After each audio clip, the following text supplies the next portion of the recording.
समस्त good evening समस्त more life changing stock market को मोर स्वागत। देखो मु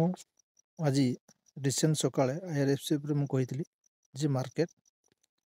आसिक 155 पाखापाखि मार्केट आसिक पहुँचो मार्केट आसिक 156 पर्यंत मार्केट आसिक पहुँची एवं 156 भितर देख मार्केट जदि रेड कैंडल गुड़ाक देखा मार्केट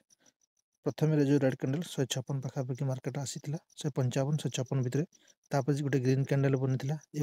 लगातार 4टा रेड कैंडल बनी देख गोटे रेड कैंडल पुणी गोटे रेड कैंडल पुणी गोटे रेड कैंडल पुणी गोटे रेड कैंडल कौ पाखे आसिक सपोर्ट नौ ना गोटे 155 156 भितर मार्केट आसिक गोटे सपोर्ट जोन तैयारी करुच्ची माने माने बायर एटी पुणी एक्टिव होवार चांसेस अच्छी जदि सी 156 कि 156 लेवल तौक मार्केट को पलि आसला 155 तौक मार्केट आसला मार्केट पुणी 148 लेवल को मार्केट आसबार बहुत चांसेस अच्छी एवं मार्केट 148 जो आस मार्केट पुणी बायर एक्टिविटी हो जब 155 तौक मार्केट तौक आसीगला कि 156 तौक मार्केट पलि आस रेड कैंडल आउ थे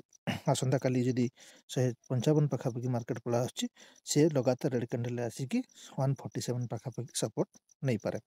एवं जदि देखा आम आसंता काली मत लगुच 155 156 पाखर मार्केट पुणी कौन कर ना बायर एक्टिव होवार बहुत चांसेस अच्छी एवं जदि आप शॉर्ट टर्म प्रपोजल आसुँच तो आपण बेटर हम बाय करें निजर फाइनेंशियल एडवाइजर को पचारिकी जेहेतु 155 पाखे सपोर्ट जो रही बहुत चांसेस अच्छी बायर एक्टिव होवार बहुत चांसेस अच्छी बायर एक्टिव है मार्केट धीरे धीरे ऊपर जीव 160 62 मार्केट यापर 165 66 लेवल जब क्रॉस कर मार्केट मार्केट सीधा जाइए लगातार 180 तक मार्केट पहुँच जावार बहुत चांसेस अच्छी एवं आईआरएफसी रे आपन को जदि फ्यूचर टर्म पे लॉन्ग टर्म पे आसुँच तो आप लॉन्ग टर्म खरीद करें मार्केट लॉन्ग टर्म आपको बहुत चांसेस देव शॉर्ट टर्म जदि आसुँच देखो ए शॉर्ट टर्म सेमती किसी प्रपोजल ना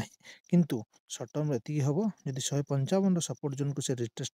को ऊपर को धीरे जी आप